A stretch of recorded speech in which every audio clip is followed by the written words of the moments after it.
Pasamos a este tercer tema, previo ya al intervalo más grande, que es el nuevo régimen de información de planificaciones fiscales tributarias. Este tema que ha despertado tanto interés y críticas, yo diría también de la profesión y de los medios especializados, en un tema que la FIP venía trabajando hace un tiempo, yo diría, bastante dilatado, pero que ha aparecido hace no mucho tiempo a través de la publicación del boletín oficial de esta resolución 4838.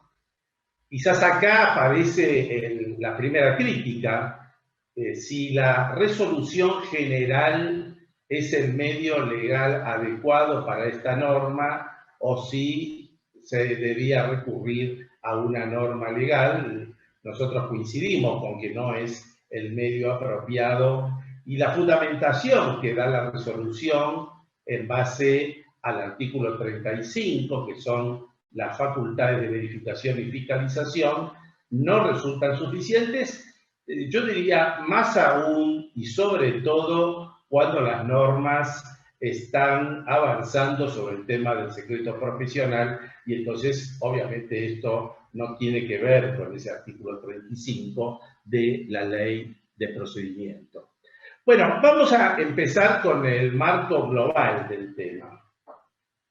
Porque este tema obviamente no nace de la Argentina, no es privativo de nuestro país, es más, es un tema que viene avanzando en el mundo a través de lo que se conocen como las 15 acciones BEPS de OCDE y G20. Como sabemos, todas estas acciones BEPS han sido aprobadas por estos organismos y que tienen como objetivo evitar la elusión fiscal.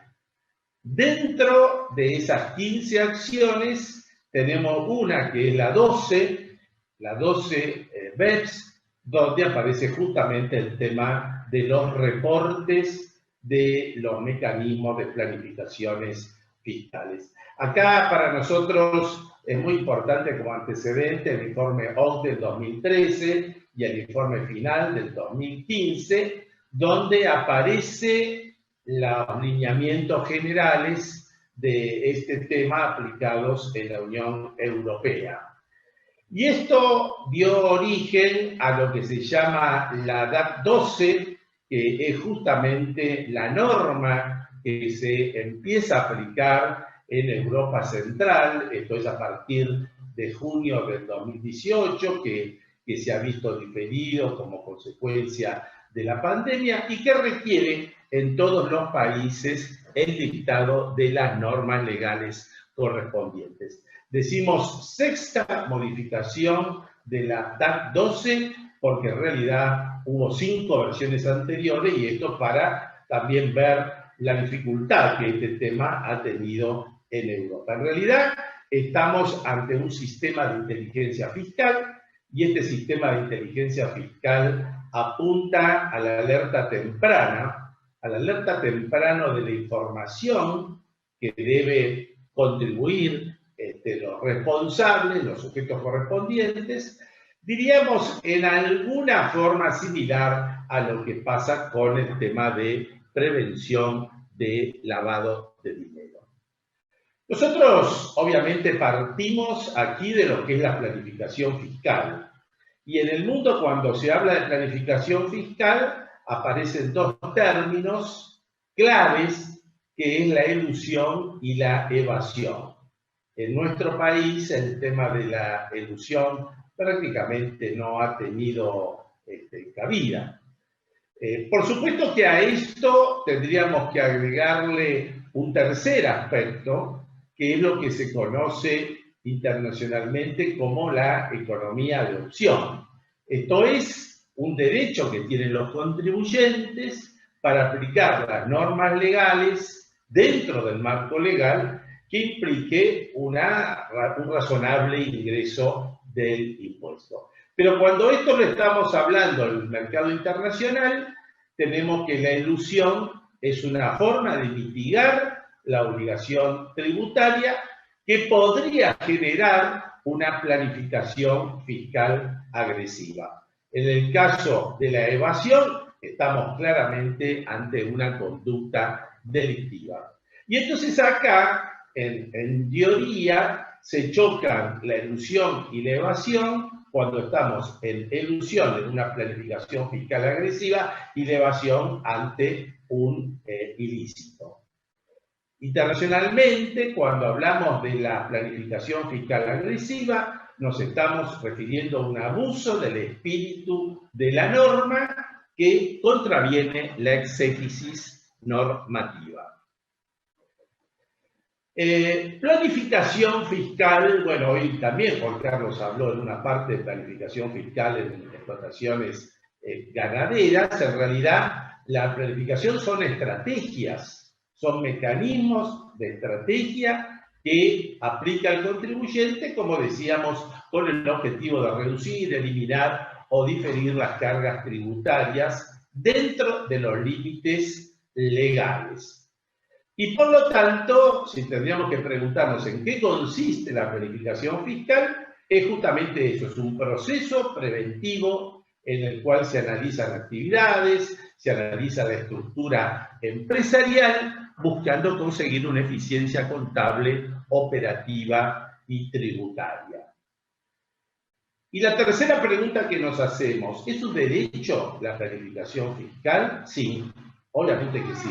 La planificación fiscal es un derecho de todos los contribuyentes por el cual cada uno puede elegir la manera que más le convenga para llegar a cabo sus actividades, obviamente en el marco legal. Esta, dicho sea de paso, es la posición doctrinaria que resulta de la Corte de Estados Unidos y también de la Corte de nuestro país, el viejo fallo de la Corte, donde ha dicho justamente esto, que el contribuyente tiene todo el derecho para poder pagar lo que más le convenga, siempre dentro de ese marco legal.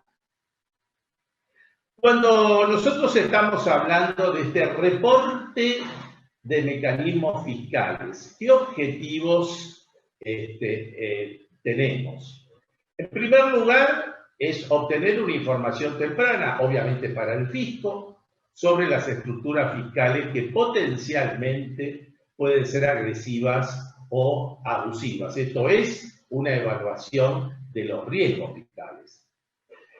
En segundo lugar, identificar las estructuras y a los usuarios y promotores en forma oportuna y actuar como elemento disuasivo. En realidad, en muchos países actúa como un elemento disuasivo porque antes de poner en marcha un mecanismo de este tipo, como consecuencia de tener que informarlo, bueno, justamente se produce ese efecto. ¿Quién tiene que declarar? Estamos hablando por ahora de la norma en general, todavía no nos metemos en la norma argentina. En general, nosotros vemos que en los países más avanzados tienen que declarar los contribuyentes, que son usuarios del régimen, y los planificadores, que son promotores o asesores. En algunos países declara uno, en otros países declara otro, o los dos en forma conjunta. ¿Qué información hay que declarar? Bueno, primero la definición de la estructura sujeta a la declaración. Esto no significa que necesariamente nos lleve a una planificación fiscal agresiva. Y para esto, la DAT 6 lo que ha previsto son los llamados rasgos distintivos o indicios. Con estos rasgos distintivos o indicios aparecen entonces los elementos que nos llevan a la planificación fiscal agresiva. Obviamente estos vinculados a operaciones abusivas, aunque también pueden encontrarse en operaciones legítimas. Esto es lo que después la administración tributaria va a tener que ver en cada caso. También se pide el diseño de la información que debe ser clara, útil y evitar cargas indebidas cargas indebidas requeridas por parte de las autoridades fiscales. Bueno, acá en manera de ejemplo, quería señalar algunas señas distintivas que establece la DAT 6, este es el anexo 4 de la directiva. Este es un tema realmente muy interesante. Nosotros no lo tenemos esto en la legislación argentina, y donde aparecen señas distintivas generales o específicas y también vinculadas al criterio del beneficiario final o con las operaciones transfronterizas, que en realidad esto es lo que apunta la DAT 6, lo cual no necesariamente pasa en nuestro país.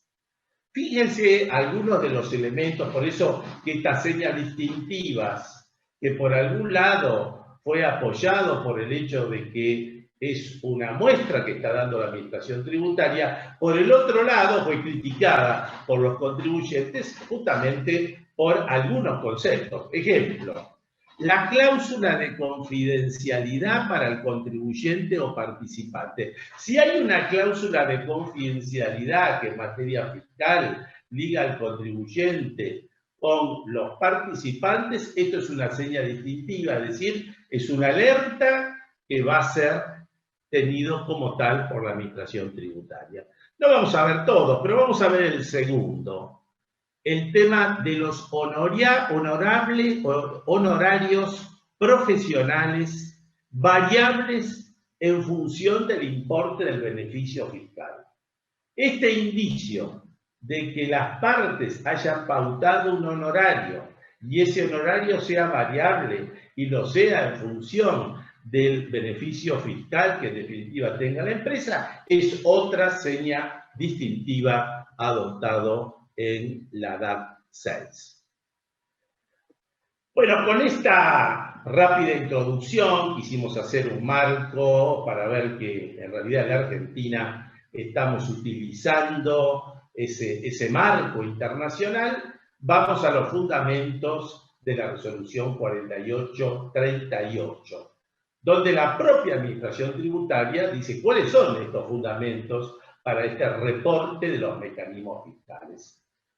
Prioridad para los estados de conocer el funcionamiento y la utilización de las diversas estructuras. Esto es en los mismos términos que tiene la DAT 6. La identificación temprana de las áreas de riesgo.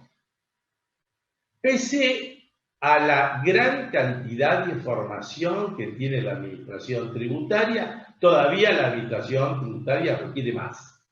Y pide entonces una identificación anterior de las áreas de riesgo con estos sistemas de información. En el mundo existen distintos modelos que han recogido este tema. Obviamente los modelos que tienen más experiencia, más antigüedad, son los modelos de Estados Unidos, el DOTAS de Reino Unido, y hace menos tiempo en nuestra región, México y Chile están en una línea similar. El régimen argentino tiene características, yo diría, bastante distintas de la DAT 6, el que veíamos antes, porque la DAT 6 lo que apunta son a las planificaciones fiscales agresivas. Y para eso aparecen esos índices que habíamos señalado nosotros. En el caso de la Argentina, el artículo 2 de la resolución nos plantea el tema de las planificaciones fiscales, que en realidad tanto comprende a las planificaciones fiscales nacionales como las internacionales. Otra distinción con la DAT 6 que apunta solamente a las transfronterizas. Acá se incluyen las nacionales como las internacionales. Pero por otra parte, la otra distinción, que estas planificaciones fiscales no son agresivas, son todas las planificaciones fiscales. Sean agresivas, no lo sean legítimas, todo es lo que el contribuyente debe denunciar, con lo cual, como vemos nosotros, el ámbito de aplicación para la Argentina es mucho más grande. La propia reglamentación argentina, cuando define las planificaciones fiscales nacionales, las conceptualiza. Y las conceptualiza como todo acuerdo, esquema, plan y cualquier otra acción, y el tema central es que de eso resulte una ventaja fiscal o cualquier otro beneficio. Fíjense que cualquier otro beneficio puede ser posponer el momento de imputación al año fiscal. Eso sería otro beneficio. Pero con esto de la ventaja fiscal, el concepto es tan amplio que muchísimas normas que manejamos a diario, ejemplo, la que hoy comentaba Marcelo Corti, en la presentación de la reorganización empresaria libre de impuestos, obtiene una ventaja fiscal y en principio estaría dentro de esta situación. Esta ventaja fiscal es a favor de los contribuyentes que están comprendidos en ella, obviamente que desarrolle la actividad en el país, y está referido a cualquier tributo nacional o al régimen de información que sea establecido. La reglamentación dice que la planificación fiscal nacional tiene aspectos que nosotros desconocemos hoy porque van a estar incluidas en el micrositio que todavía no ha dado a conocer la FIP. Es decir, la FIP da a conocer la resolución general, pero no ha hecho precisiones respecto de lo que en algún momento va a ser ubicada en el micrositio. Distinto es la situación de las planificaciones fiscales internacionales, porque en este caso el artículo 4 señala cuatro supuestos que se consideran como planificaciones fiscales internacionales. Ejemplo, en el primero se habla de la utilización de sociedades para aprovechar los convenios para evitar la doble imposición internacional. Bueno, y así aparecen otros conceptos, pero después termina señalando la reglamentación que se encuentre específicamente dentro del micrositio de la FIP, con lo cual esto nos lleva nuevamente a lo que dijimos respecto de las nacionales, es decir, hasta el momento desconocido. Decíamos que debe resultar una ventaja fiscal o cualquier otro tipo de beneficio, tanto en la planificación fiscal nacional como en la internacional. Y entonces es la propia reglamentación, en el artículo 5, que establece a qué se va a llamar ventaja fiscal.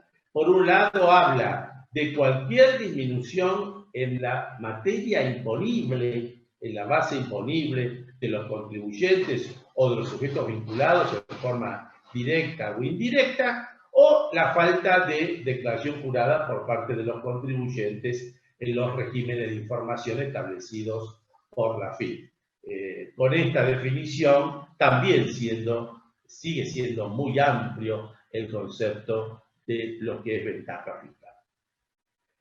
En materia de los sujetos obligados, también la reglamentación argentina se desvía de esas normas que vimos en la DAT 6, porque la DAT 6 exige como sujeto obligado la información de los profesionales, de los asesores en forma exclusiva. Y solamente cuando el profesional no pueda actuar como consecuencia del secreto profesional, ahí aparecen los contribuyentes. Pero no es uno y otro. En la Argentina son los dos. Son los contribuyentes y son los asesores fiscales. Con la propiedad esta de que los dos deben informar y los dos actúan en forma independiente, autónomos. Es decir, si el contribuyente procedió a informar, no quita la responsabilidad del asesor, que también debe producir esta información.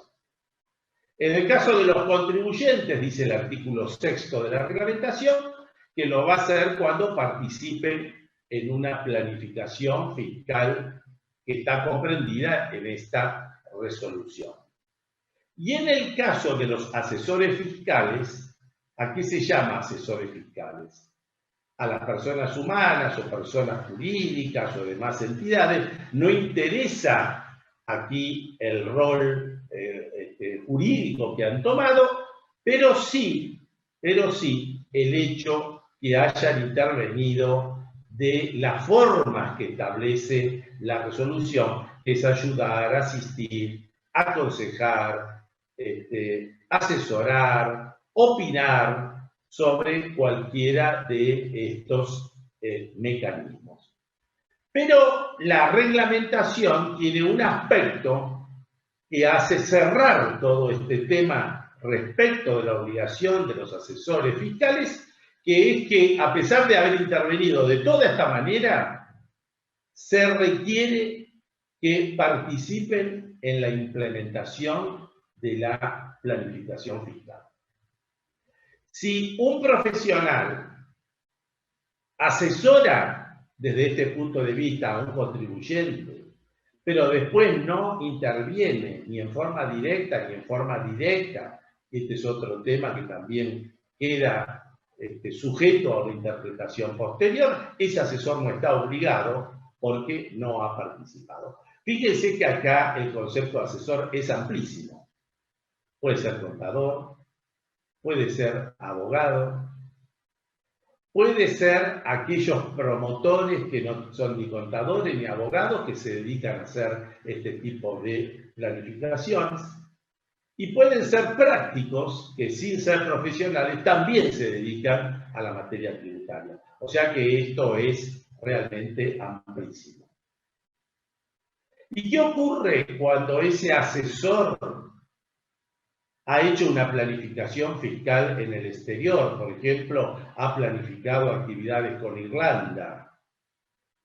Obviamente a este irlandés no se lo puede sujetar a obligación de informar, pero sí se lo hace en forma indirecta porque el asesor fiscal del país que ha recurrido a él es el que en definitiva debe reportar la planificación fiscal del exterior. Acá no queda contemplado en la resolución qué pasa cuando esa planificación del exterior es requerido directamente por el contribuyente. Bueno, acá interpretamos razonablemente que es el contribuyente quien deba aportar ese tipo de información. Decíamos que las obligaciones son autónomas respecto de la información del contribuyente y del asesor fiscal. Cada uno responde por su obligación y el cumplimiento de uno no libera al resto de los que son obligados a informar, excepto un caso que vamos a ver a continuación, que es el del secreto profesional. Si el profesional interpreta que está bajo la zona de reserva del secreto profesional, se puede excusar de actuar o puede pedir al contribuyente que lo releve de esa obligación. Solamente ese relevamiento lo puede hacer el contribuyente, pero si nada de esto se da, queda apartado el asesor fiscal y entonces va a ser el contribuyente el que en definitiva va a presentar la obligación. Bueno, acá seguimos con el tema del secreto profesional, ya estamos en el artículo 8º de la resolución. Decíamos que el asesor fiscal se ampara en el secreto. Para esto le notifica al contribuyente que él está bajo secreto, que se quiere amparar para no tener que informar, pero aquí el punto conflictivo, que si bien es un aspecto formal, es una invasión al tema del secreto, es que esta comunicación no la hace directamente el profesional al contribuyente, sino lo hace a través de la web de la AFIP, por lo cual la AFIP se termina enterando quién es ese asesor, que a su vez previó el tema de secreto para quedar fuera de esta situación. El contribuyente puede relevar al asesor fiscal del secreto profesional, lo puede hacer en forma particular o en forma permanente a través de ese mencionado servicio.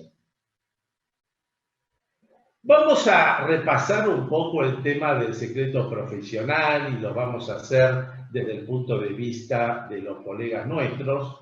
Los abogados tienen obviamente la norma genérica de los abogados, pero vamos a hacerlo por ciencias económicas, porque el tema del secreto profesional, este es un tema que está discutido en doctrina. Desde mi punto de vista personal, está contemplado en una ley, hay muchos que sostienen que no, y nuestra referencia está dado a la ley 20.488, que son las normas referentes al ejercicio de las profesiones relacionadas con ciencias económicas.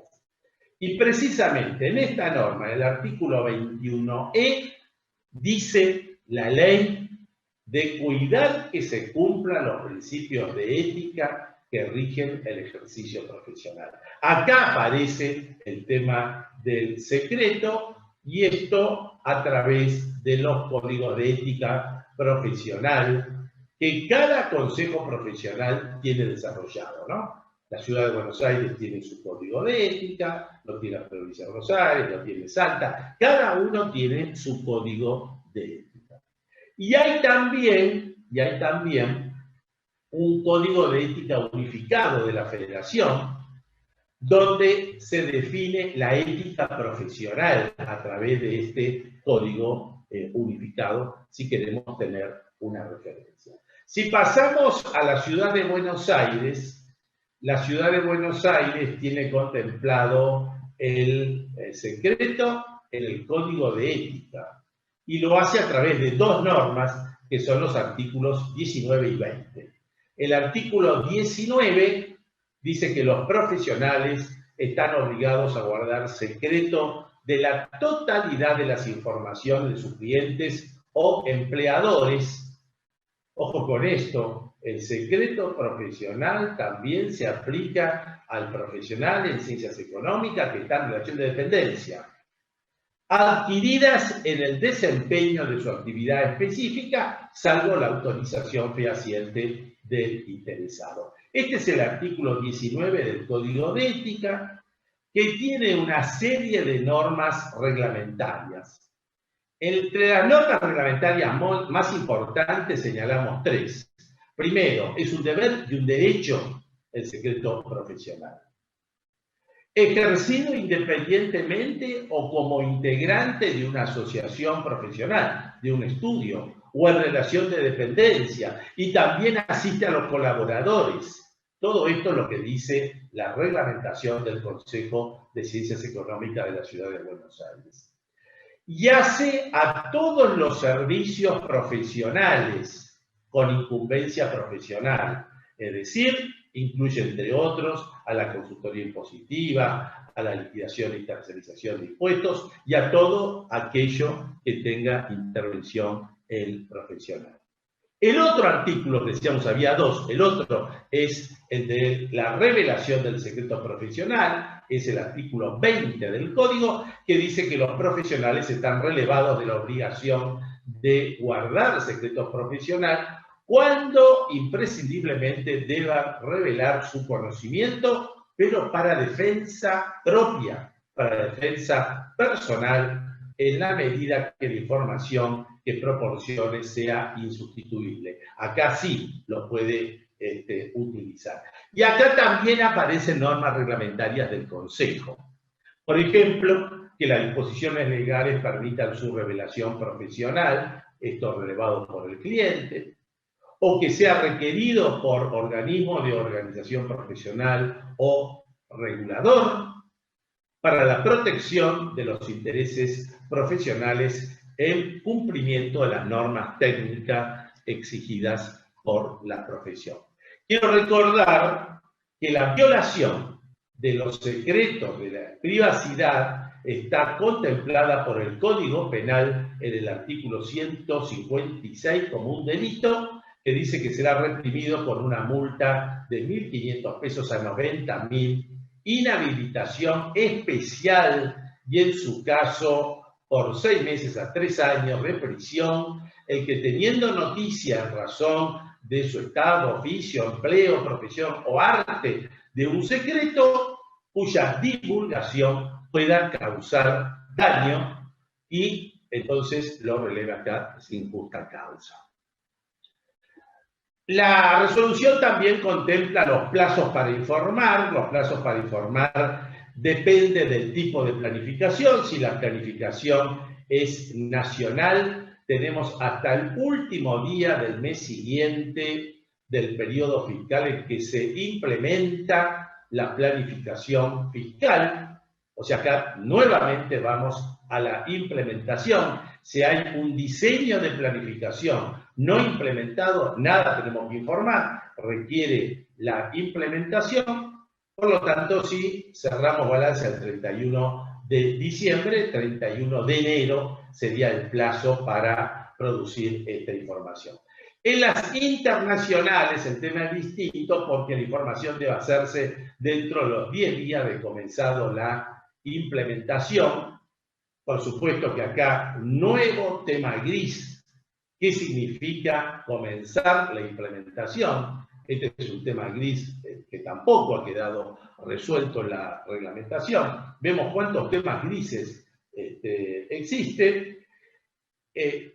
A pesar de la disposición de la reglamentación que se considera que la implementación es del momento en que se inicia la primera gestión para poner en marcha. Esto de primera gestión es realmente también un concepto muy gris para definir la obligación de la información.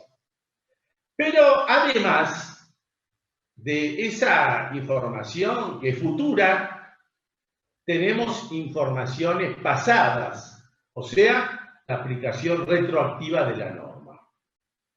Y acá tenemos dos situaciones distintas. Primera situación, planificaciones fiscales implementadas desde el 1 de enero del 2019 hasta el 20 de octubre del 2020, cuando se publica en el boletín oficial.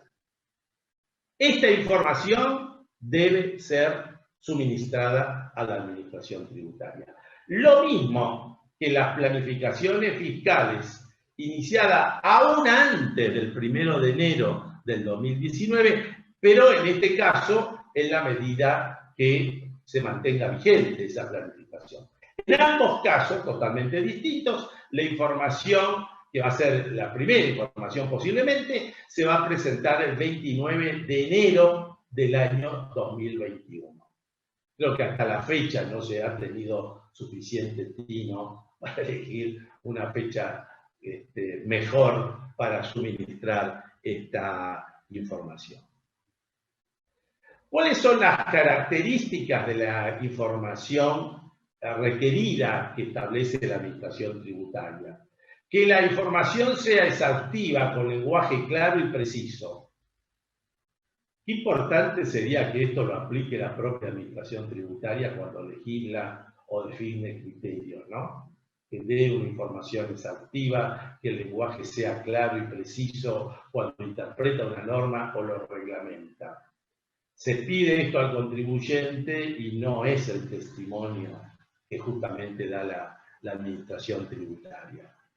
Esto es a los efectos de inscribir la planificación fiscal. Nos pide la manera en que resulta la ventaja fiscal. Esto tiene que determinarlo el contribuyente o cualquier otro tipo de beneficio. Y se entenderá que este deber de informar habrá sido cumplido cuando se suministre una descripción completa de los hechos relevantes.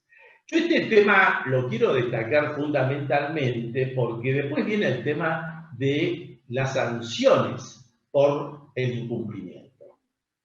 Y el incumplimiento no es no presentar nada. El incumplimiento puede ser que el contribuyente haya cumplimentado la información que el contribuyente interpreta que tenía que haber dado, pero que la administración tributaria o un funcionario interprete que esa información no ha sido completa respecto de los hechos relevantes. Si es así, hay cumplimiento, pero incumplimiento, y por lo tanto se van a aplicar las sanciones correspondientes. La forma de presentación va a ser teniendo en cuenta los montos, las condiciones, los requisitos, informe el micrositio.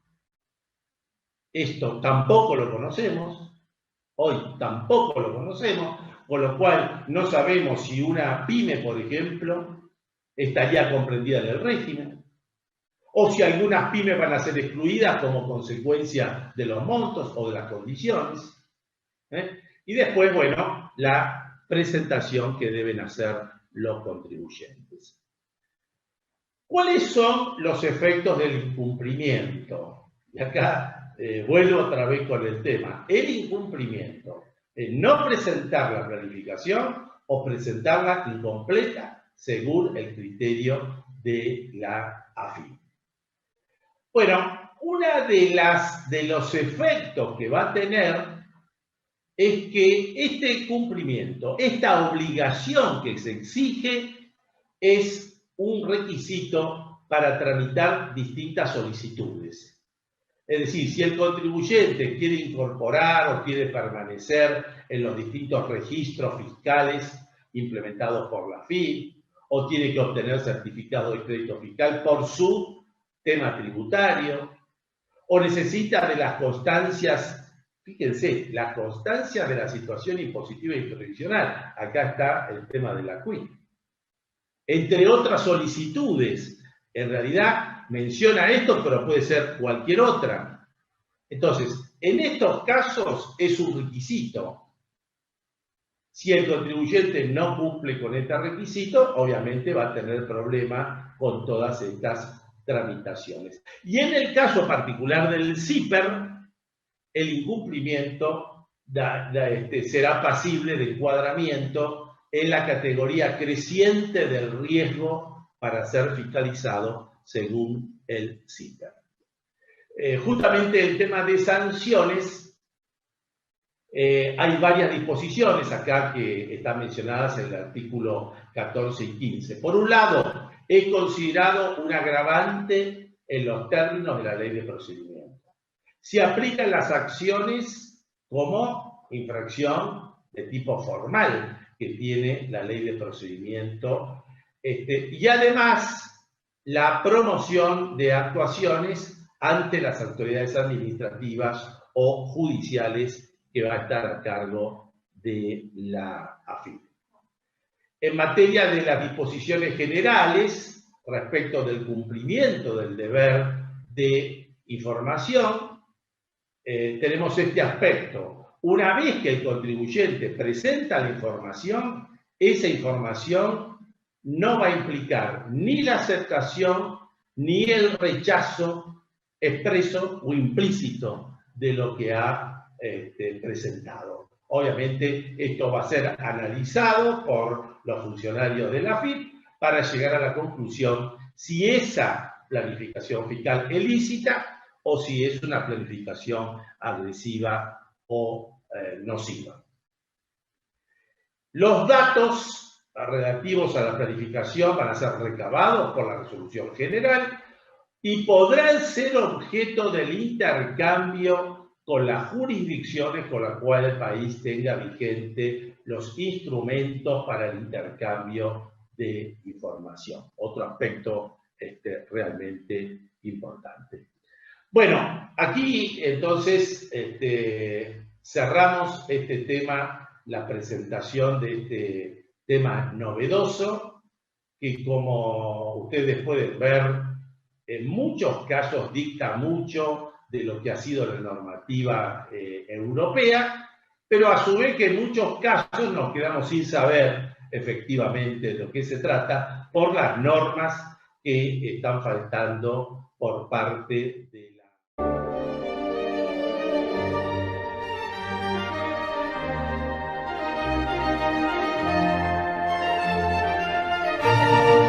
las últimas preguntas sobre el tema de planificaciones fiscales, el reporte de los informes respectivos.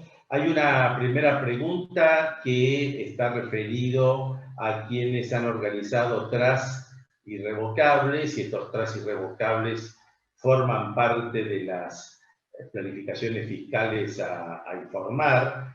La pregunta se hace porque, como consecuencia de esto, se produce el desapoderamiento de los bienes. En principio interpreto que sí, que esto va a formar parte de las planificaciones fiscales y quedamos a la espera de lo que hemos dicho, de lo que en definitiva puede establecer el micrositio al respecto. Esto, volvemos a insistir, con una técnica legislativa realmente mala, porque este tipo de planificaciones fiscales, que en definitiva va a ser el micrositio, como también lo va a ser en función de los montos, los sujetos, etcétera, no tiene ni el respaldo de una resolución general. El único respaldo es un sistema que en definitiva forma parte de ese micrositio. Nos pregunta respecto del asesor del radicado o domiciliado en el exterior, cuál es su responsabilidad. Bueno, habíamos comentado que también acá queda un tema que no termina de resolver o de cerrar la reglamentación, porque la planificación fiscal realizada por un asesor del exterior debe ser informado a la FIP, pero no a través de ese asesor del exterior, justamente porque se encuentra en el exterior, sino a través del asesor que está en el país y que se encuentra vinculado al asesor del exterior. Este es el que tiene que presentar su planificación por lo que él ha trabajado en el país, más la planificación del exterior. Y acá habíamos señalado otro aspecto en la presentación del tema, porque si no hay asesores para declararlo, este tema no queda resuelto en la reglamentación, pero sería de sentido común que sería el contribuyente quien tiene que declarar la planificación fiscal, a la cual habría que agregarle la planificación del asesor del exterior cuando no habría ningún asesor en el país. Hay varias preguntas que están vinculadas a empresas donde tienen varios asesores y los varios asesores trabajan en forma independiente en las planificaciones fiscales y además hay asesores que trabajan en consultas fiscales y no en la parte de planificaciones. Bueno, ya habíamos comentado que el tema de las consultas, en la medida que tengan esa ventaja fiscal producido como consecuencia del temperamento que tome la sociedad, también estaría dentro de la planificación fiscal, pero el asesor solamente debe producir esta información en la medida que él esté trabajando en la implementación. Este es el tema central que habíamos dicho, en la implementación de estos sistemas.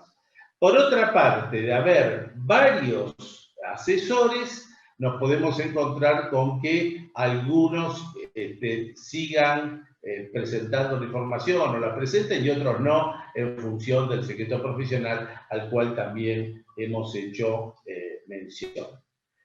Y por último hay una pregunta que está referido a un contador que es asesor. Este contador actúa en las consultas de tipo impositivo, pero no propone ningún tipo de planificación fiscal, no hace ninguna planificación fiscal. En este caso, el contador no va a estar obligado a informar, porque si solamente el asesorado no produce, no interviene en la implementación. Y como no interviene en la implementación, entonces tampoco va a estar obligado a informar. Un poco para cerrar este tema, yo diría que el aspecto que también queda pendiente de dilucidación por parte de la AFIP es el caso de los profesionales que actúen en esta materia y la definición de lo que sería la implementación en forma directa o en forma indirecta, ¿no? Porque podría darse el caso que una empresa haga una planificación a través de un asesor.